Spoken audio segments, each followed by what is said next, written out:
Dritë shprese për Lina Lacën, gruaja që jetonte e vetme me djalin e sëmur, ka gjetur për krahje. Sensibilizimit të Star Plus i është bashkuar kisha ungjillore Shpresë për Shkodrën, e cila ka bërë një vizitë gjatë ditës së enjte në ambientet e vështira ku jeton Lina.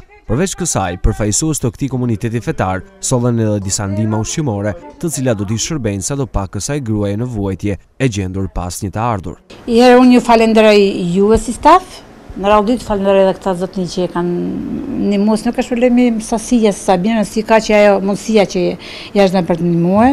Ju falenderoj të gjithëve për këtë ndihmës, për këtë sensibilizim që keni bërë si staf i stacionit Star Plus. Zoti më të mirë shpëleft edhe ju. Ju falenderoj shumë. Tash na nevojat janë të mëdha për ne, po si ka që njeriu mundohet me bëj mirë sa ka mundësi.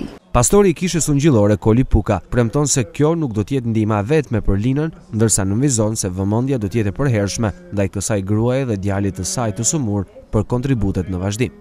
Situatë shumë e trisht, edhe patjetër ndjenjat edhe emocionet janë të forta kur shohim se si jetojmë në një vend ku edhe luksi edhe mira nga një anë janë të pranishme, por nga ana tjetër edhe kjo varfëri edhe ky skamllek është i pranishëm.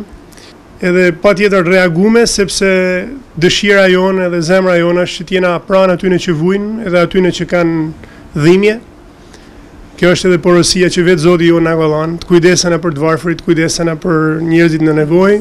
Një jetë e dedikuar krejtësisht të birit, shpresa nuk ka vdekur akoma për Lina Lacën, gruan e fortë që jeton me skamjes dhe varfërisë ekstreme. Për më shumë se 20 vitesh, trishtimi dhe vuajtjet për djalin e sëmur duket se kanë bërë të fortë këtë grua, e cila teksa na shoqëron në ikje, sytë dhe fjalët e saj përcjellin gëzim dhe optimizëm për të vazhduar jetën.